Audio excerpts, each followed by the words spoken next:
Hi, welcome back. Pink colour dosa ಹಾಗೂ healthy ಆಗಿರುವಂತಹ ಆರೋಗ್ಯಕರ ಆಗಿರೋಂತಹ ದೋಸೆ ಮಾಡೋದು ಹೇಗೆ ಅಂತ ನೋಡೋಣ. ಇವಾಗ ನಿಮಗೆ ಇದು ಆರೋಗ್ಯಕ್ಕೂ ಒಳ್ಳೆಯದು, ಮಾಡೋಕ್ಕೂ ಸುಲಭ ಇದೆ. ಸೊ ಹಾಗಾದರೆ ಹೇಗೆ ಮಾಡೋದು ಅಂತ ಬನ್ನಿ ನೋಡೋಣ.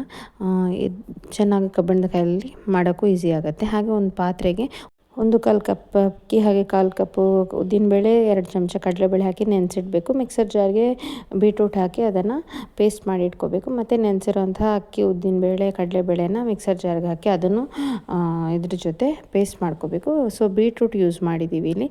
ಮತ್ತು ಕಬ್ಬಿಣದ ಕಾವಲಿ ತಗೊಂಡು ಈ ಥರ ದೋಸೆ ಪ್ರಿಪೇರ್ ಮಾಡಿದರೆ ಪಿಂಕ್ ದೋಸೆ ರೆಡಿ ಆಗುತ್ತೆ. ಸೂಪರ್ ಆಗಿರುತ್ತೆ. ನೀವು ಈ ದೋಸೆನ ಟ್ರೈ ಮಾಡಿ. ಬೇಕಂದರೆ ಎರಡೂ ಬದಿ ಬೇಯಿಸ್ಕೋಬೋದು, ಇಲ್ಲ ಅಂದರೆ ಒಂದೇ ಬದಿ ಬೇಯಿಸ್ಕೊಂಡು ನಡೆಯುತ್ತೆ. ಸೊ ಇಲ್ಲಿ 2 ದೋಸೆ ನಾನು ಮಾಡೋದು ಹೇಗೆ ಅಂತ ತೋರಿಸಿದ್ದೀನಿ. ಸೊ ಎರಡೂ ಬದಿನೂ ಬೇಯಿಸ್ಕೋಬೋದು, ಇಲ್ಲ ಒಂದೇ ಬದಿನೂ ಬೇಯಿಸ್ಕೋತೀವಿ ಅಂದರೆ ಒಂದೇ ಬದಿನೂ ಬೇಯಿಸ್ಕೋಬೋದು. ಈ ಥರ ಮಾಡ್ಕೊಳ್ಳೋದು. ಎರಡೂ ಬದಿ ಬೇಯಿಸಿದ್ರು ಚೆನ್ನಾಗಿರುತ್ತೆ, ಕ್ರಿಸ್ಪಿಯಾಗಿರುತ್ತೆ.